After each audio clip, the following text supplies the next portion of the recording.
Welcome to the Deep Dive. We're here to unpack insights from different sources and really distill what matters for you. And today, we're jumping into something pretty fundamental, that age-old question, city life or country life? Which one's better? Exactly. It's so personal. Our source for this deep dive is this great, really lively chat between two friends, Tom and Jasie. They basically are the two sides of this argument. Right. So our mission here is to unpack what they're saying, pull out the key bits from their, passionate back and forth. We want to help you get a clearer picture of what each lifestyle really means, the pros and cons. And dig into the why behind it all. Hopefully you'll come away feeling, informed, maybe even thinking a bit about your own perfect spot. Definitely. So let's set the scene a bit. Okay, yeah. Picture this. Yeah. It's morning, pretty busy. You've got the city sounds, cars honking a bit, people walking fast, shops opening up, that kind of vibe. The usual city buzz. And right there, at a coffee shop near a park, you've got Tom and Jasie. Tom takes this big breath, looks around smiling, and just goes, I love this. He really says that. Yeah, I love the energy. So many cars, people, noise. This, he says, is real life. Wow. Okay, so he's not just putting up with the noise. He actually, thrives on it. He sees it as authentic. Totally. That seems to be his starting point. It's about engagement, being right in the middle of everything happening. And he builds on that, right? Doesn't he talk about the city never sleeping? He does. He gets really animated talking about it. He described this one night, started at a rooftop cafe, lights everywhere, live music. Sounds good. Then off to see a new movie in some huge cinema and finished up getting ice cream, super late, maybe midnight. See, that's the thing for him, isn't it? The constant possibility. Yes. He says the city is awake. You can always find something to do, somewhere to eat, shop, meet people. It feels endless to him. That constant availability, that on switch, it's more than just convenience. It's a feeling of limitless options almost, which connects to what he says about speed. It does, yeah. He loves the pace, says it makes him feel alive. And he has this idea that the city helps you grow fast. Grow fast? Yeah. What does he mean by that exactly? Career-wise? Yeah, partly, but also just improving yourself, learning quickly, succeeding. He talks about meeting loads of new people, going to events, being passionate about studies or work. Okay, so it's about accelerated development through exposure and interaction. That makes sense in a dense environment. And then there's the simple stuff, the sheer convenience. He literally mentions getting pizza, burgers, whatever, delivered in 20 minutes. The instant gratification factor. Can't forget that. It streamlines life, frees up time for all that growing fast he values. Exactly. But then you have Jasie. Yeah.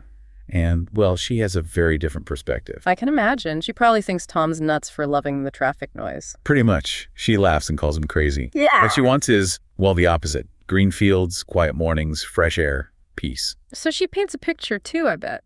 Oh, yeah. She closes her eyes and just describes this ideal country scene. Waking up early, maybe 6 a.m. No alarm needed, just the sun coming up, birds singing.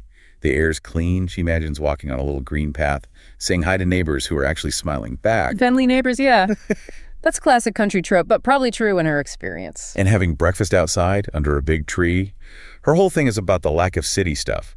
No traffic, no noise, no stress, just fresh food, happy people, and nature all around. It sounds incredibly peaceful, like a complete counterpoint to Tom's constant motion. That focus on the absence of stress is telling. It really is. She makes a point about not needing an alarm clock, the birds, and maybe a rooster do the job. Natural rhythms. Yeah, and she keeps mentioning how so fresh the air is, how good it feels just to breathe it in. That's visceral, isn't it? A direct response to the often polluted or stuffy air in dense cities. And when Tom teases her, asking if she talks to chickens or counts cows all day.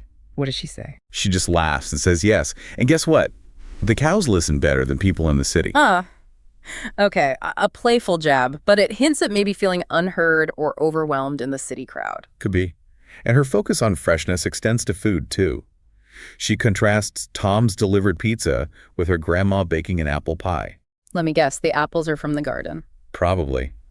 She calls it free and delicious. It's all about that authentic, homegrown, maybe slower kind of nourishment. It's a perfect contrast, delivered convenience versus homemade authenticity. It sums up their core difference. It really does. For Jasie, it boils down to wanting calm, needing space. The freedom to relax, feel the wind, she says, and live without hurry. Living without hurry. That's the essence of it for her. Tom seeks acceleration. Jasie seeks deceleration almost. Which naturally leads to them clashing a bit, playfully, of course. Of course. So what are some of those direct disagreements they have? Well, Tom has that classic line, right? Green fields, you mean cows, no internet, and nothing to do all day. Ouch. The typical city view of the countryside as boring or disconnected. And Jasie fires back with that comment about cows listening better. She also brings up practical points, like the city being expensive and just having too much sound. Valid points. While Tom just keeps coming back to the speed he loves. Exactly. But what's really nice is that they don't just, stick to their positions rigidly. They find some common ground. Sort of. More like a mutual respect, maybe.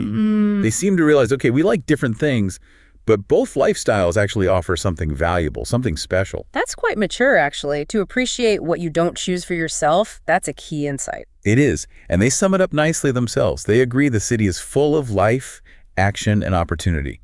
Tom's world. And the countryside is full of peace, nature, and love. Jasie's world. It makes it clear there's no single best answer. It depends entirely on what you personally value most. Excitement versus calm, growth versus connection. Precisely. And their final exchange is quite sweet, actually. Yeah. What do they agree on? Tom says he'll come visit her farm sometime, says he'll even hug a cow. He promises to hug a cow. Brave man. And Jasie offers to go dancing with him at his favorite rooftop cafe. That's great. It shows they can, at least appreciate or understand the appeal of the other person's world, even if it's not for them full time. Exactly. It's a nice resolution. So thinking about all this, for you listening, after hearing Tom and Jasie's points, what clicks more with you? Is it that city pulse, the constant energy and opportunity Tom described? Or is it Jasie's vision of countryside peace, that connection with nature and a slower pace? Which brings us to a final thought, something to maybe chew on. Is finding the ideal life really about making a definitive choice, city or country? Or could it be more about finding ways to bring elements of both into your life, creating your own kind of blend, maybe? Perhaps the real deep dive isn't just city versus country, but figuring out what truly makes you feel both alive and at peace, no matter where you happen to be.